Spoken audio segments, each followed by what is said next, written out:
Бид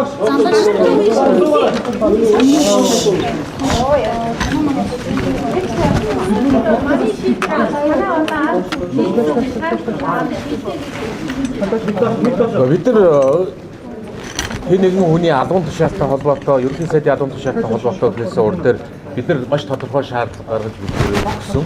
Энэ нь улсын хурлын дарга аль нэг намын дарга байж болохгүй гэсэн.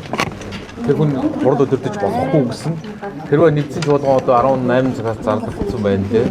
Бид нар бас харж агаад оролцох ёстой. Тэгтээ бидний шаардлаган дээр бид цаасан дээр бичснээр аль нэг намын дарга улсын хурлыг өдөрдөж болохгүй энэ тохиолдолд бид нар оролцохгүй гэсэн. Хэрвээ өнөөдөр учрал дарга хурлаа өдөрдвөл алт намын бүлэг оролцохгүй. Дэд дарга одоо дэд дарга хурлаа өдөрдвөл бид нар бүрэн дүүрэн оролцоод асуудлаа ярилцаад шийдэл гаргаад дараагийн засгийн газар одоо жил хүрхгүй хугацаанд дахин солигдох одоо нөхцөл бас бүрдээд байна шүү дээ. за тэр цагийн яв цагтаад болно. Аа ийм яг одоо ингээд хатсан намыг болно гэсэн юм ингээд Яасан олон удаа асуудаг надад чи зөндөө олон хайр. яг орохгүй юу тийм.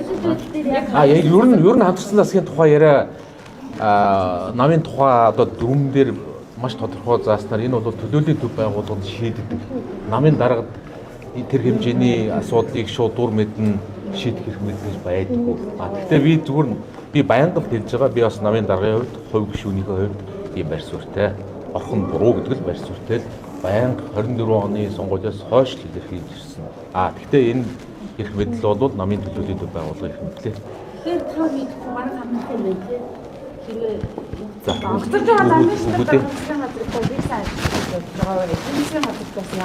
за одоо явж байгаа хэрвээ ингээд докторх тал руугаа явж байгаа, чөлөөлөх тал руугаа явж байгаа хүний хойноос наад цаа юм яриад байх. Гэхдээ тодорхой яг өөрийн мөрийн хөтөлбөргүйгээр ажилласан.